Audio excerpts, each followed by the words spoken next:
ಇವತ್ತಿನ ಕಾಲಘಟ್ಟಕ್ಕೆ ಲೆಕ್ಕ ಹಾಕೊಂಡ್ರೆ ಈ ಬಿಸ್ನೆಸ್ ತುಂಬಾ ಅವಶ್ಯಕತೆ ಇದೆ. ಯಾರು ಬೇಕಾದ್ರೂ ಮಾಡ್ಬೋದು, ಬಟ್ ಹೆಣ್ಣು ಮಕ್ಕಳು ಈ ಬಿಸ್ನೆಸ್ ಮಾಡೋದ್ರಿಂದ ನಮಗೆ ಬರೋ ಕಸ್ಟಮರ್ ಕೂಡ ತುಂಬಾ ಕಂಫರ್ಟಬಲ್ ಆಗಿರ್ತಾರೆ.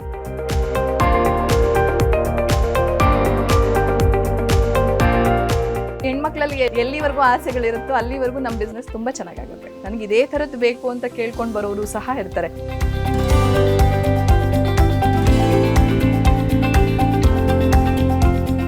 ಒಂದು 5 ಲಕ್ಷ ಇನ್ವೆಸ್ಟ್ ಮಾಡಿದ್ರೆ 6 ತಿಂಗಳು ಕಳೆದ ಮೇಲೆ ನೀವು 2 ರಿಂದ 3 ಲಕ್ಷ ವ್ಯಾಪಾರ ನೋಡ್ಬೋದು. ಇವಾಗ 10% ಲಾಭ ಇಟ್ಟಿತ್ತು ಅಂದರೆ 30,000. ನೀವು ಎಷ್ಟು ಮಾರ್ಜಿನ್ ಇಟ್ಕೊಂತೀರಾ ಅದ್ರ ಮೇಲೆ ನಿಮಗೆ ಲಾಭ ಆಗ್ತಾ ಹೋಗುತ್ತೆ.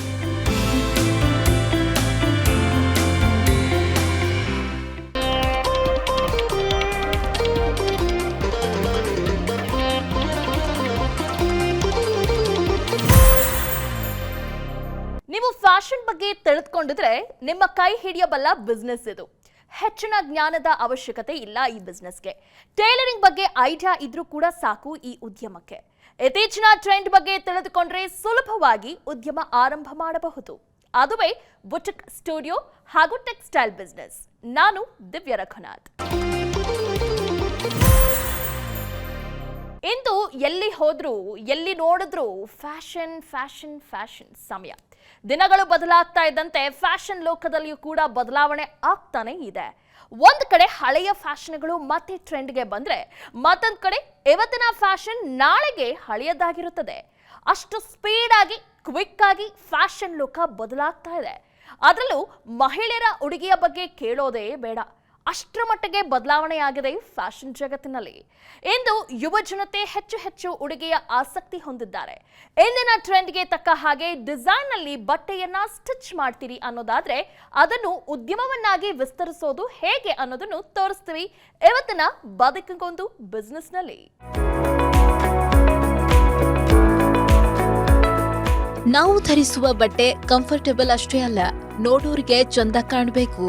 ಇಂದು ಫ್ಯಾಷನ್ ಲೋಕದಲ್ಲಿ ನಾನಾ ಬಗೆಯ ಟ್ರೆಂಡ್ಗಳು ಬರ್ತಾ ಇವೆ. ಯುವ ಜನತೆ ಕೂಡ ಹೆಚ್ಚು ಟ್ರೆಂಡ್ ನ ಫಾಲೋ ಮಾಡ್ತಾರೆ. ತಾವು ಧರಿಸುವ ಬಟ್ಟೆಯ ಬಗ್ಗೆ ಹೆಚ್ಚು ಕಾಳಜಿ ವಹಿಸುತ್ತಾರೆ. ಉಡುಗೆಯಲ್ಲಿ ದಿನದಿಂದ ದಿನಕ್ಕೆ ಫ್ಯಾಷನ್ಗಳು ಬದಲಾಗ್ತಾನೆ ಇರುತ್ತವೆ. ಅದರ ಕುರಿತ ಜ್ಞಾನ ಇದ್ರೆ ಸಾಕು, ಉದ್ಯಮವನ್ನು ಆರಾಮಾಗಿ ಆರಂಭ ಮಾಡಬಹುದು.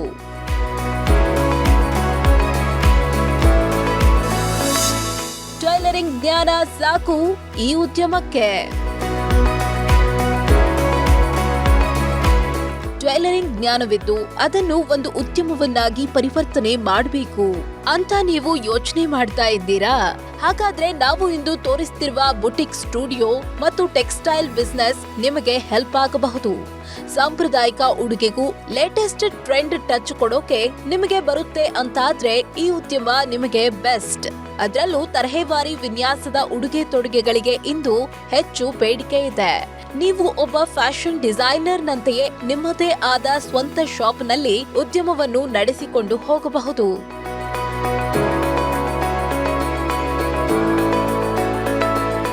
ಇಂದು ಯಾವುದೇ ಹಬ್ಬ ಹರಿದಿನವಿದ್ರೂ ಕೂಡ ನಾವು ಧರಿಸುವ ಉಡುಗೆಯಲ್ಲಿ ಸೀರೆ ಪ್ರಮುಖ ತಿರಿಸಾಗಿ ಕಾಣಿಸುತ್ತೆ. ಮಹಿಳೆಯರು ಸಮಾರಂಭಗಳಿಗೆ ಹೆಚ್ಚು ಸೀರೆಗಳನ್ನು ಪ್ರಿಫರ್ ಮಾಡ್ತಾರೆ. ಧರಿಸುವ ಸೀರೆಯ ಜೊತೆಗೆ ಬ್ಲೌಸ್ ನ ವಿನ್ಯಾಸ ಕೂಡ ಟ್ರೆಂಡಿಯಾಗಿರ್ಬೇಕು. ಕೇವಲ ಸೀರೆ ಬ್ಲೌಸ್ ಮಾತ್ರವಲ್ಲ, ಯಾವುದೇ ಉಡುಗೆಯನ್ನು ನೀವು ಚೆನ್ನಾಗಿ ಸ್ಟಿಚ್ ಮಾಡುವ ಕಲೆಯನ್ನು ಹೊಂದಿದ್ರೆ ಈ ಉದ್ಯಮದಲ್ಲಿ ಯಶಸ್ಸನ್ನು ಕಾಣಬಹುದು. ಬದುಕಿನ ಬಗ್ಗೆ ಪ್ರೀತಿ ಇದ್ದರೆ ನಮ್ಮಲ್ಲಿರುವ ಕಲೆಯೇ ಬದುಕನ್ನ ಕೈ ಹಿಡಿದು ನಡೆಸುತ್ತೆ ಅನ್ನೋದು ಈ ಯುವ ಉದ್ಯಮಿಯ ಮಾತು. ಓದಿದ್ದು ಬಿಕಾಂ, ಆದ್ರೂ ಬದುಕು ಕಟ್ಟಿಕೊಟ್ಟಿದ್ದು ಮಾತ್ರ ಆಸಕ್ತಿಯಿಂದ ಕಲಿತ ಕಲೆ. ಟೈಲರಿಂಗ್ ಅನ್ನೋದೇನು ಮಹಾವಿದ್ಯ ಎನ್ನುವವರ ನಡುವೆ ಅರೆ ವಾ ಎನ್ನುವಂತೆ ಬಟ್ಟೆಗಳ ವಿನ್ಯಾಸ ಮಾಡುತ್ತಾ ಟೈಲರ್ ಮಿಷನ್ ಚಕ್ರವನ್ನು ನೆಚ್ಚಿ ಕಾಲಚಕ್ರದಲ್ಲಿ ಮೇಲೆ ಬಂದವರೇ ಹಾಸನದ ಚಿನ್ನರಾಯಪಟ್ಟಣದ ಮೂಲದವರಾದ ಬೆಂಗಳೂರಿನ ಉದ್ಯಮಿ ಸುರಂಗ್ ಎನ್ನುವ ಫ್ಯಾಷನ್ ಮಳಿಗೆಯ ಮಾಲೀಕರಾದ ಸುಮಾ ರಂಗಸ್ವಾಮಿ.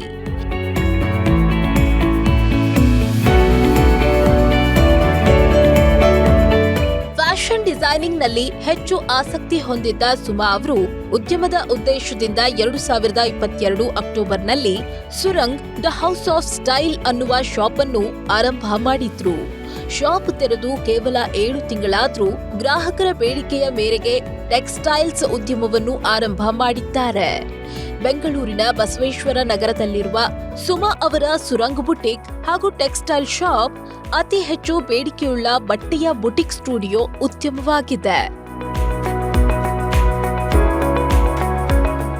ಯಾವುದೇ ಒಂದು ಉದ್ಯಮ ಆರಂಭ ಮಾಡಬೇಕು ಅಂದ್ರೆ ಅದಕ್ಕೆ ನಾವು ಹಾಕೋ ಬಂಡವಾಳ ಬಹಳ ಮುಖ್ಯ. ಚಿಕ್ಕದಾಗಿ ಚೊಕ್ಕದಾಗಿ ಉದ್ಯಮ ಆರಂಭ ಮಾಡ್ಬೇಕಂದ್ರೂ ಅಲ್ಲಿ ಬಂಡವಾಳ ಬೇಕು. ದೊಡ್ಡದಾಗಿ ಶುರು ಮಾಡ್ಬೇಕಂದ್ರೂ ಅಲ್ಲಿ ಬಂಡವಾಳ ಬೇಕು. ಬಟ್ಟೆ ಸ್ಟಿಚಿಂಗ್ ಉದ್ಯಮವನ್ನು ಎಲ್ಲಿ ಆರಂಭ ಮಾಡ್ತೀರಿ ಅನ್ನೋದ್ರ ಮೇಲೆ ನಿಮ್ಮ ಬಂಡವಾಳ ಅವಲಂಬಿತವಾಗಿದೆ. ಈ ಉದ್ಯಮ ಗ್ರಾಮೀಣ ಭಾಗದಲ್ಲಿ ಕಡಿಮೆ ಬಂಡವಾಳದಲ್ಲಿ ಅಂದ್ರೆ 1 ಲಕ್ಷ ಬಂಡವಾಳದಿಂದಲೂ ಆರಂಭಿಸಬಹುದು. ಇನ್ನು ಬೆಂಗಳೂರಿನಂತಹ ಅಥವಾ ಯಾವುದೇ ಸಿಟಿಯಲ್ಲಿ ಶುರು ಮಾಡಬೇಕು ಅಂದ್ರೆ ನಿಮಗೆ 10 ರಿಂದ 12 ಲಕ್ಷದವರೆಗೆ ಬಂಡವಾಳದ ಅವಶ್ಯಕತೆ ಇದೆ.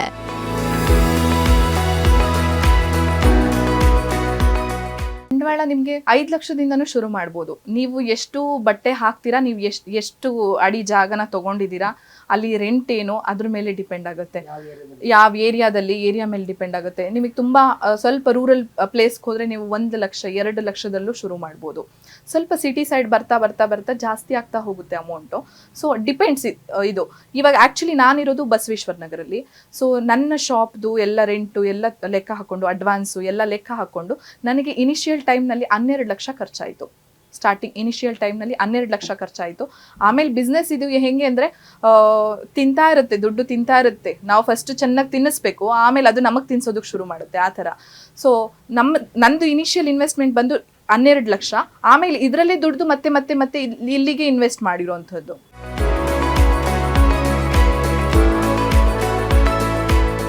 ಗ್ರಾಮೀಣ ಭಾಗದಲ್ಲಿ ಚಿಕ್ಕ ಮಟ್ಟದ ಉದ್ಯಮ ಆರಂಭ ಮಾಡ್ತೀರಿ ಅನ್ನೋದಾದ್ರೆ ಅಲ್ಲಿ ನಿಮಗೆ ಪರವಾನಗಿಯ ಅವಶ್ಯಕತೆ ಇಲ್ಲ. ಆದ್ರೆ ಸಿಟಿಯಲ್ಲಿ ಈ ಉದ್ಯಮ ಆರಂಭಿಸುವುದಕ್ಕೆ ಪರವಾನಗಿ ಬೇಕೇ ಬೇಕು. ಸ್ಥಳೀಯ ಪರವಾನಗಿ ಸೇರಿದಂತೆ GST ಇವೆಲ್ಲವನ್ನು ಪಡೆದಿರಬೇಕು. ಇದಕ್ಕೆ ಸ್ಟಾರ್ಟಿಂಗ್ ನಿಮಗೆ ಬೇಸಿಕ್ GST ಒಂದು ಸರ್ಟಿಫಿಕೇಟ್ ಇದ್ರೆ ಸಾಕು. ಮತ್ತೆ BBMP ಇಂದ ಒಂದು ಲೈಸೆನ್ಸ್ ತಗೊಂಡ್ರೆ ಆಯಿತು. ಆಮೇಲೆ ನಿಮಗೆ ಮುಂದಿನ ದಿನಗಳಲ್ಲಿ ನಿಮ್ಗೆ ಏನಾದರೂ ಲೋನ್ಸು ಅದು ಇದು ಬೇಕು ಅಂತ ಹೇಳಿದ್ರೆ MSME ಸರ್ಟಿಫಿಕೇಟು ಈ ಥರದ್ದೆಲ್ಲ ಮಾಡಿಸ್ಕೋಬೇಕಾಗುತ್ತೆ. ಇದು ರಿಜಿಸ್ಟ್ರೇಷನ್ಗೆಲ್ಲ ನಿಮಗೆ ಆಡಿಟರ್ ಗೊತ್ತಿರೋರಿತ್ತು ಅಂತ ಹೇಳಿದ್ರೆ 1,500-2,000ದಲ್ಲಿ ನಿಮಗೆ GST ಸರ್ಟಿಫಿಕೇಟ್ ಎಲ್ಲ ಬಂದು ಹೋಗಿರುತ್ತೆ. ಇನ್ನು BBMPದು ಅದು 1,000ದಲ್ಲಿ ಅದಾಗೋಗುತ್ತೆ. ಟೋಟಲ್ ನಿಮ್ಗೆ ಒಂದು 5,000 ಒಳಗಡೆ ಈ ಕೆಲಸಗಳು ರಿಜಿಸ್ಟ್ರೇಷನ್ಸ್ದು ಆಗೋಗುತ್ತೆ.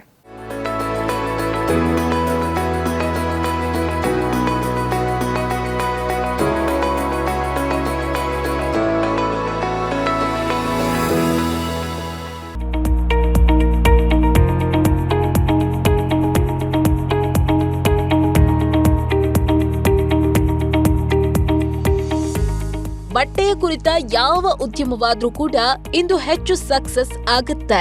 ಈ ಕ್ಷೇತ್ರವೇ ಹಾಗೆ. ಇಲ್ಲಿ ಮುಖ್ಯವಾಗಿ ನಿಮಗೆ ತಿಳಿದಿರಬೇಕಾಗಿದ್ದು ಸ್ಟಿಚಿಂಗ್ ಕುರಿತ ಜ್ಞಾನ. ಅಷ್ಟು ಮಾತ್ರ ತಿಳಿದಿದ್ರೆ ಸಾಕಾಗೋದಿಲ್ಲ. ಇವತ್ತಿನ ಟ್ರೆಂಡ್ಗೆ ತಕ್ಕನಾದ ಕಲೆಕ್ಷನ್ಗಳನ್ನು ಇಟ್ಕೋಬೇಕಾಗುತ್ತೆ. ಹಾಗಾಗಿ ಇಲ್ಲಿ ಫ್ಯಾಷನ್ ಕುರಿತ ಜ್ಞಾನ ಬಹಳ ಅಗತ್ಯ.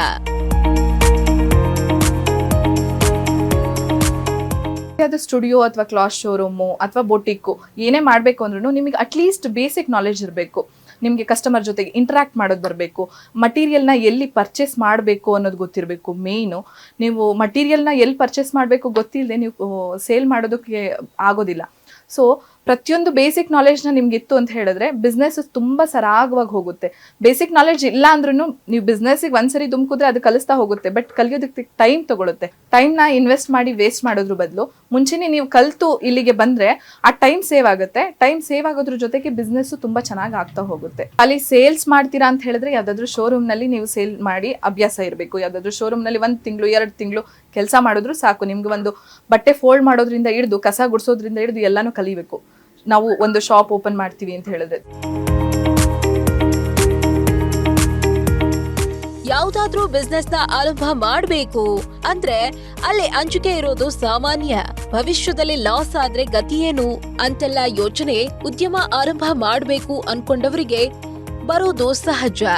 ಅದಕ್ಕಾಗಿಯೇ ನೀವು ಆರಂಭ ಮಾಡುವ ಉದ್ಯಮದ ಬಗ್ಗೆ ಜ್ಞಾನ ಹೊಂದಿರಬೇಕು. ಗ್ರಾಹಕರ ಜೊತೆ ವ್ಯವಹಾರದಿಂದ ಹಿಡಿದು ಹೇಗೆಲ್ಲ ಕೆಲಸ ಮಾಡಬೇಕು ಅನ್ನೋದರ ಬಗ್ಗೆಯೂ ನೀವು ತಿಳಿದುಕೊಂಡಿರಬೇಕಾಗುತ್ತದೆ.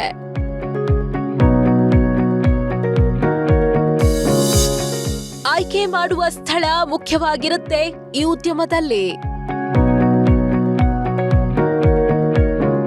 ಉದ್ಯಮ ಆರಂಭ ಮಾಡಬೇಕಾದ್ರೆ ಮುಖ್ಯವಾಗಿ ಬೇಕಾಗಿರುವ ಬಂಡವಾಳ, ಅನುಮತಿಯ ಬಗ್ಗೆ ತಿಳಿದುಕೊಂಡಾದ್ಮೇಲೆ ಯಾವ ರೀತಿಯಲ್ಲಿ ಶಾಪ್ ಅನ್ನು ರೆಡಿ ಮಾಡಬೇಕು ಮತ್ತು ಎಲ್ಲಿ ತೆರೆಯಬೇಕು ಅನ್ನೋದು ಕೂಡ ಬಹಳ ಇಂಪಾರ್ಟೆಂಟ್.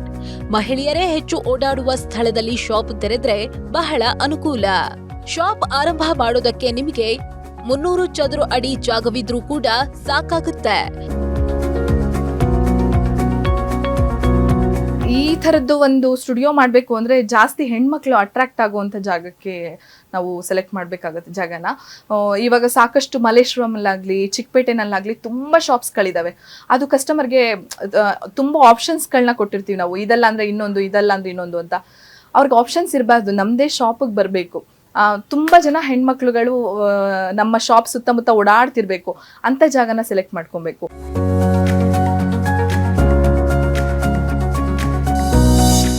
ರೆಡಿಮೇಡ್ ರೆಂಟ್ ಮೂಲಕವೂ ಬಟ್ಟೆ ವ್ಯವಹಾರ. ಆರಂಭದಲ್ಲಿ ದೊಡ್ಡ ಮಟ್ಟದಲ್ಲಿಯೇ ಉದ್ಯಮವನ್ನು ಆರಂಭ ಮಾಡಬೇಕು ಅಂತೇನಿಲ್ಲ. ಸಣ್ಣ ಮಟ್ಟದಲ್ಲಿ ಟೈಲರಿಂಗ್ ನಂತೆಯೇ ಆರಂಭ ಮಾಡಿ ನಂತರ ಉದ್ಯಮ ಕ್ಲಿಕ್ ಆಗ್ತಾ ಇದ್ದ ಹಾಗೆ ನಿಮಗೆ ಅಂದಾಜದ ಮೇಲೆ ನೀವು ಮುಂದುವರಿಯಬಹುದು. ಕೇವಲ ಬಂದ ಗ್ರಾಹಕರಿಗೆ ಸ್ಟಿಚ್ ಮಾಡಿ ಕೊಡೋದು ಮಾತ್ರವಲ್ಲ, ಅದರ ಜೊತೆಗೆ ನಿಮಗೆ ತಿಳಿದಿರುವಂತಹ ಟ್ರೆಂಡಿ ಡ್ರೆಸ್ಗಳನ್ನು ನೀವೇ ಸ್ಟಿಚ್ ಮಾಡಿಯೂ ರೆಡಿಮೇಡ್ ನಂತೆ ಮಾರಾಟ ಮಾಡಬಹುದು. ಜನರು ಎಕ್ಸ್ಪೆನ್ಸಿವ್ ಡ್ರೆಸ್ಗಳಿಗೆ ಹೆಚ್ಚು ದುಡ್ಡು ಹಾಕೋದಕ್ಕೆ ಹೋಗೋದಿಲ್ಲ. ಹಾಗಾಗಿ ಇಂದು ಹೆಚ್ಚಿನ ಜನರು ರೆಂಟೆಡ್ ಡ್ರೆಸ್ಗಳ ಮೊರೆ ಹೋಗುತ್ತಿದ್ದಾರೆ. ಇಂದು ಇಂತಹ ಪರಿಕಲ್ಪನೆಗಳು ಹೆಚ್ಚಾಗ್ತಾ ಇರೋದನ್ನು ಗಮನಿಸಿ ಡ್ರೆಸ್ಗಳನ್ನು ಸ್ಟಿಚ್ ಮಾಡಿ ಅದನ್ನು ರೆಂಟ್ ಕೂಡ ಕೊಡಬಹುದು. ಸುರಂಗ್ ಅಂದರೆ ನಾನು ಸುರಂಗ್ನ ಶುರು ಮಾಡಬೇಕಾದ್ರೆ ಮೇನ್ ಬಂದ್ಬಿಟ್ಟು ಡಿಸೈನರ್ ಬ್ಲೌಸ್ಗಳು, ರೆಡಿಮೇಡ್ ಬ್ಲೌಸ್ಗಳನ್ನ ಕೊಡಬೇಕು ಕಸ್ಟಮರ್ಸ್ಗೆ, ಮತ್ತು ಡಿಸೈನರ್ ಸ್ಯಾರಿಗಳನ್ನ ಕೊಡಬೇಕು ಅಂತ ಹೇಳಿ ಶುರು ಮಾಡಿದ್ದು. ಬಟ್ ಹೋಗ್ತಾ ಹೋಗ್ತಾ ಕಸ್ಟಮರ್ ರಿಕ್ವೈರ್ಮೆಂಟ್ಸ್ ಹೆಂಗಿತ್ತು ಅಂದರೆ ಸ್ಟಿಚಿಂಗ್ ಕೇಳೋದಕ್ಕೆ ಶುರು ಮಾಡಿದ್ರು. ಸೊ ಸುರಂಗ್ನ ಶುರು ಮಾಡಿ 2 ತಿಂಗಳಿಗೆ ನಾನು ಸ್ಟಿಚಿಂಗ್ನು ಕೂಡ ಶುರು ಮಾಡಿದೆ. ನಂದು ಫ್ಯಾಷನ್ ಡಿಸೈನಿಂಗ್ ಬ್ಯಾಕ್ಗ್ರೌಂಡ್ ಆಗಿರೋದ್ರಿಂದ ಕಸ್ಟಮೈಸೇಷನ್ ಎಲ್ಲ ಶುರು ಮಾಡಿದ್ವಿ. ಇವಾಗ ರೆಂಟೆಡ್ ಶುರು ಮಾಡಿದ್ದೀವಿ. ಎಲ್ಲಾನು ಕೂಡ ಒಂದೇ ಇದರಲ್ಲಿ ಸಿಗುತ್ತೆ. ನಿಮಗೆ ರೆಂಟೆಡ್ ಬೇಕಾ ಅಥವಾ ಓನ್ ಯೂಸಿಗೆ ಬೇಕಾ ಎಲ್ಲ ಕೂಡ ಸಿಗುತ್ತೆ. ರೆಡಿಮೇಡ್ ಬ್ಲೌಸಿಂದ ಹಿಡಿದು ಸ್ಟಿಚಿಂಗು ಮತ್ತು ಸ್ಯಾರೀಸು, ರೆಡಿಮೇಡ್ ಡ್ರೆಸ್ಸಸ್ಸು ಎಲ್ಲ ಕೂಡ ಇಲ್ಲೇ ಅವೈಲಬಲ್ ಇದೆ. ಇಂಟೀರಿಯರ್ ಬಗ್ಗೆ ಹೆಚ್ಚು ಒತ್ತು ನೀಡಿ. ಸಿಟಿಯಲ್ಲಿ ಇಂತಹ ಉದ್ಯಮಕ್ಕೆ ಕಾಂಪಿಟೇಷನ್ ಹೆಚ್ಚು. ಒಂದು ಶಾಪ್ಗಿಂತ ಮತ್ತೊಂದು ಶಾಪ್ ಭಿನ್ನವಾಗಿರುತ್ತೆ. ಹಾಗಾಗಿ ಇಲ್ಲಿ ಇಂಟೀರಿಯರ್ಸ್ ಬಗ್ಗೆಯೂ ಕೂಡ ಗಮನ ಹರಿಸಬೇಕು. ಶಾಪ್ ಪುಟ್ಟದಾಗಿದ್ರೂ ಕೂಡ ಅದರ ಲುಕ್ ಚೆನ್ನಾಗಿದ್ರೆ ಗ್ರಾಹಕರನ್ನು ಆಕರ್ಷಿಸಬಹುದು. ನಿಮಗೆ ಇಂಟೀರಿಯರ್ಸ್ ಬಗ್ಗೆ ನಾಲೆಜ್ ಇದ್ರೆ ನೀವೇ ಮಟೀರಿಯಲ್ಗಳನ್ನು ತರಿಸಿಕೊಂಡು ಕಾರ್ಪೆಂಟರ್ ಕೈಯಲ್ಲಿ ಶಾಪ್ ರೆಡಿ ಮಾಡಿಕೊಂಡ್ರೆ ಕಡಿಮೆ ವೆಚ್ಚ ತಗಲುತ್ತೆ. ಇನ್ನು ನೀವು ಇಂಟೀರಿಯರ್ ವರ್ಕ್ ಮಾಡೋರ್ ಬಳಿ ಮಾಡಿಸಿದ್ರೆ ತುಸು ಹೆಚ್ಚು ಬೆಲೆ ತಗಲಬಹುದು. ಮಷಿನರಿಗಳು ಅಗತ್ಯವಾಗಿ ಬೇಕು ಈ ಉದ್ಯಮದಲ್ಲಿ. ಸ್ಟಿಚ್ ಮಾಡಿ ಮಾರಾಟ ಮಾಡೋದ್ರಿಂದ ಇಲ್ಲಿ ಮಷಿನರಿಗಳು ಕೂಡ ಬಹಳ ಮುಖ್ಯ. ಮಷಿನರಿಯನ್ನು ಖರೀದಿ ಮಾಡೋದಕ್ಕೆ ನೀವು ಬೇರೆ ರಾಜ್ಯಗಳಿಗೆ ಹೋಗಬೇಕಾಗಿಲ್ಲ. ಬೆಂಗಳೂರಿನ ಬಳೆಪೇಟೆಯಲ್ಲಿ ಕಡಿಮೆ ಬೆಲೆಗೆ ಮಷಿನರಿಗಳನ್ನು ಖರೀದಿ ಮಾಡಬಹುದು. ಬೇರೆ ಬೇರೆ ಮೊತ್ತದ ಮಷಿನ್ಗಳು ನಿಮಗೆ ಲಭ್ಯವಿವೆ. ಒಬ್ಬ ಟೈಲರ್ ಕುತ್ಕೊಂಡು ಕೆಲಸ ಮಾಡೋದಕ್ಕೆ ಒಂದು ಟೈಲರಿಂಗ್ ಮೆಷಿನು, ಒಂದು ಜಿಗ್ಜಾಗ್ ಮೆಷಿನು, ಒಂದು ಓವರ್ಲಾಕ್ ಮೆಷಿನು ನಿಮಗೆ 40,000 ಒಳಗಡೆನೆ ಬಂದ್ಬಿಡತ್ತೆ. ಶಾಪ್ ಸಂಪೂರ್ಣವಾಗಿ ರೆಡಿಯಾದ ಮೇಲೆ ಎಲ್ಲಕ್ಕಿಂತ ಹೆಚ್ಚಾಗಿ ಇರಬೇಕಾಗಿರೋದು ತರಹೇವಾರಿ ಬಟ್ಟೆಗಳು. ಕೇವಲ ಸ್ಟಿಚಿಂಗ್ ಮಾಡ್ತೀರಾದ್ರೆ ಗ್ರಾಹಕರೇ ಬಟ್ಟೆಗಳನ್ನು ತಂದು ಕೊಡ್ತಾರೆ. ಅದ್ರ ಜೊತೆಗೆ ರೆಡಿಮೇಡ್ ರೆಂಟೆಡ್ ಡ್ರೆಸ್ಗಳನ್ನು ತಯಾರು ಮಾಡಿ ಮಾರಾಟ ಮಾಡೋದಕ್ಕೆ ನೀವು ಖರೀದಿ ಮಾಡುವ ಬಟ್ಟೆಗಳು ಮತ್ತು ಸ್ಟಿಚ್ ಮಾಡುವ ಡಿಸೈನ್ಗಳು ಕೂಡ ಬಹಳ ಮುಖ್ಯವಾಗುತ್ತವೆ. ಬೆಂಗಳೂರಿನಲ್ಲೇ ಉದ್ಯಮ ಆರಂಭ ಮಾಡೋರಾದ್ರೆ ಚಿಕ್ಕಪೇಟೆಯಲ್ಲಿಯೇ ನಿಮಗೆ ಬೇಕಾದ ಮಟೀರಿಯಲ್ಸ್ಗಳು ಖರೀದಿ ಮಾಡಬಹುದು. ಈ ಸ್ಟಿಚಿಂಗಿಗೆ ನಮಗೆ ಬೇಕಾಗೋ ಬೇಸಿಕ್ ಮಟೀರಿಯಲ್ಸ್ ಎಲ್ಲ ಬಂದ್ಬಿಟ್ಟು ನಮಗೆ ಲೋಕಲ್ ಮಾರ್ಕೆಟ್ಸ್ನಲ್ಲೇ ಸಿಗುತ್ತೆ. ಸೊ ಅದು ಯೂಶಲಿ ಬೇಸಿಕ್ ಅಂದರೆ ಸ್ಟಿಚಿಂಗ್ ನಾಲೆಜ್ ಇರೋರಿಗೆ ಗೊತ್ತಿರುತ್ತೆ ಎಲ್ಲಿ ಮಟೀರಿಯಲ್ ಎಲ್ಲ ನಮಗೆ ಸಿಗುತ್ತೆ ಅಂತ ಹೇಳಿ.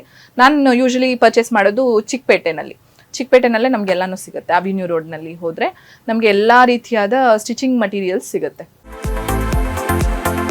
ಸಣ್ಣ ಮಟ್ಟದಲ್ಲಿ ಉದ್ಯಮ ಆರಂಭ ಮಾಡ್ತೀರಿ ಅನ್ನೋದಾದ್ರೆ ಕಾರ್ಮಿಕರ ಅವಶ್ಯಕತೆ ಬೇಡ. ಸ್ಟಿಚಿಂಗ್ ಜೊತೆಗೆ ನೀವು ರೆಡಿಮೇಡ್ ಮತ್ತು ರೆಂಟ್ ಬಟ್ಟೆಗಳನ್ನು ನೀಡ್ತೀರಿ ಅಂದ್ರೆ ಅಲ್ಲಿ ಹೆಚ್ಚಿನ ಕೆಲಸ ಇರುತ್ತೆ. ಅಂದ್ಮೇಲೆ ಕಾರ್ಮಿಕರು ಬೇಕಾಗುತ್ತಾರೆ. ಕಡಿಮೆ ಅಂದ್ರೂ ನೀವು 2 ರಿಂದ 3 ಕಾರ್ಮಿಕರನ್ನು ನೇಮಿಸಬೇಕಾಗುತ್ತದೆ.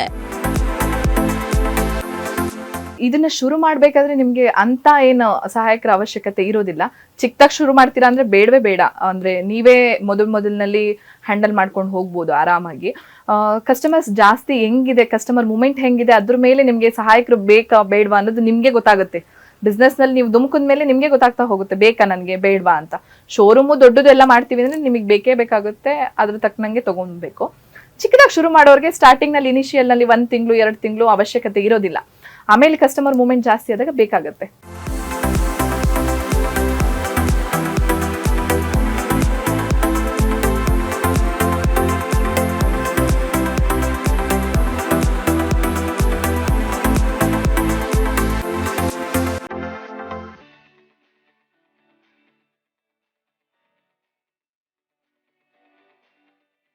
ರೆಡಿಮೇಡ್ ಬಟ್ಟೆ ವ್ಯಾಪಾರದಲ್ಲಿ ಮಾರ್ಜಿನ್ ಇಡುವಾಗ ನೀವು ಬೇರೆ ಬೇರೆ ತೆರೆನಾಗಿಯೂ ನೀಡಬಹುದು.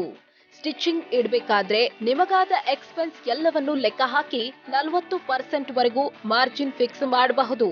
ಇನ್ನು ರೆಂಟೆಡ್ ಹಾಗೆಯೇ ಟೆಕ್ಸ್ಟೈಲ್ ಸೀರೆಗಳ ಮೇಲೆ ಕೂಡ ನೀವು 20% ಮಾರ್ಜಿನ್ ಫಿಕ್ಸ್ ಮಾಡಬಹುದು.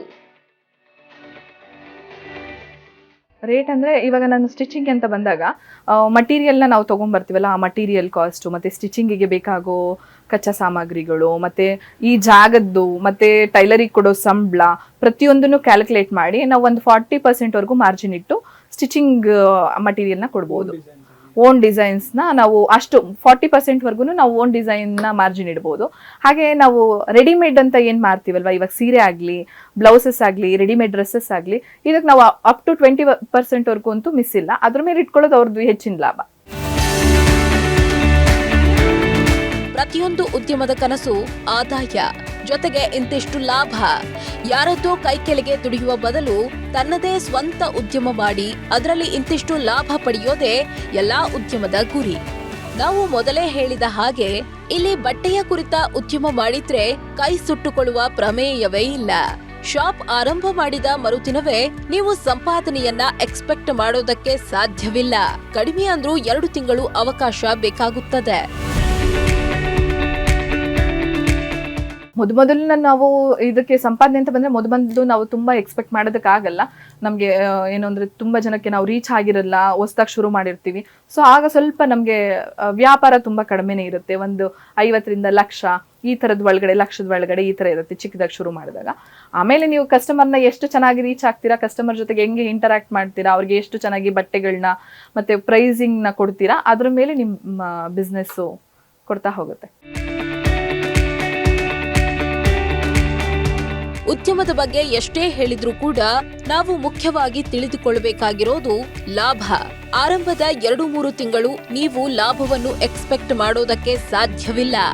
ಆದ್ರೆ ಮುಂದೆ 6 ತಿಂಗಳ ನಂತರ ನೀವು ಹಾಕಿದ ಬಂಡವಾಳಕ್ಕೆ ತಕ್ಕಂತೆ ಲಾಭವನ್ನು ಗಳಿಸಬಹುದು. ಇನಿಷಿಯಲ್ ಅಲ್ಲಿ ನೀವು ಒಂದು 5 ಲಕ್ಷ ಈ ಬಿಸ್ನೆಸ್ಗೆ ಇನ್ವೆಸ್ಟ್ ಮಾಡಿದೀರಾ ಅಂತ ಹೇಳಿದ್ರೆ ಮೊದಲು ನಿಮ್ಗೆ ಅಂತ ಏನು ಎಕ್ಸ್ಪೆಕ್ಟ್ ಮಾಡೋದಕ್ಕಾಗಲ್ಲ ವ್ಯಾಪಾರನ. ಒಂದು 6 ತಿಂಗಳು ಕಳೆದ ಮೇಲೆ ನೀವು ಒಂದು 5 ಲಕ್ಷ ಇನ್ವೆಸ್ಟ್ ಮಾಡಿದ್ರೆ 6 ತಿಂಗಳು ಕಳೆದ ಮೇಲೆ ನೀವು 2 ರಿಂದ 3 ಲಕ್ಷ ವ್ಯಾಪಾರ ನೋಡ್ಬೋದು. ವ್ಯಾಪಾರ 2 ರಿಂದ 3 ಲಕ್ಷ ಆಯಿತು ಅಂದರೆ ನೀವು ನಿಮ್ಮ ಪರ್ಸೆಂಟೇಜು ಇವಾಗ 10% ಲಾಭ ಇಟ್ಟಿತ್ತು ಅಂದರೆ 30,000, 20% ಇತ್ತು ಅಂದರೆ 60,000, ಈ ಥರ ನಿಮಗೆ ಲಾಭ ಉಳಿತಾ ಹೋಗುತ್ತೆ. ನೀವು ಎಷ್ಟು ಮಾರ್ಜಿನ್ ಇಟ್ಕೊತೀರೋ ಅದ್ರ ಮೇಲೆ ನಿಮಗೆ ಲಾಭ ಆಗ್ತಾ ಹೋಗುತ್ತೆ.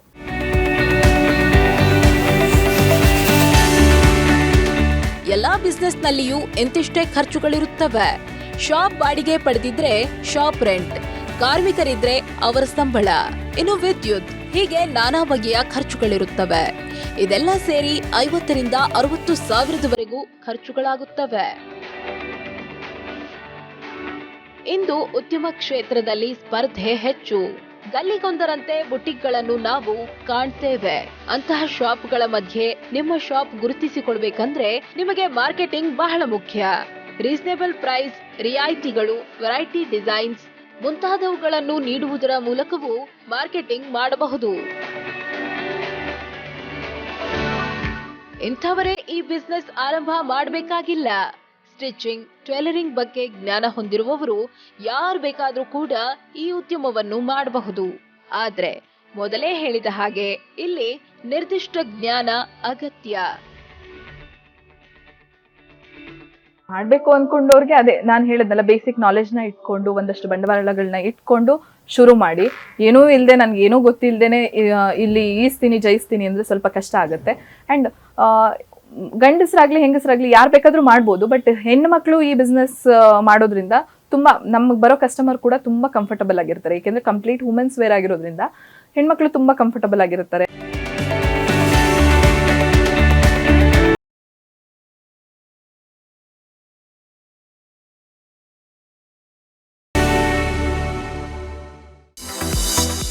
ನೀವು ಸಣ್ಣ ಮತ್ತು ಮಧ್ಯಮ ಗಾತ್ರದ ಬಿಸ್ನೆಸ್ನಲ್ಲಿ ಗೆದ್ದವರಾಗಿದ್ರೆ ವಿಸ್ತಾರ ನ್ಯೂಸ್ ತಂಡವನ್ನು ಸಂಪರ್ಕಿಸಿ.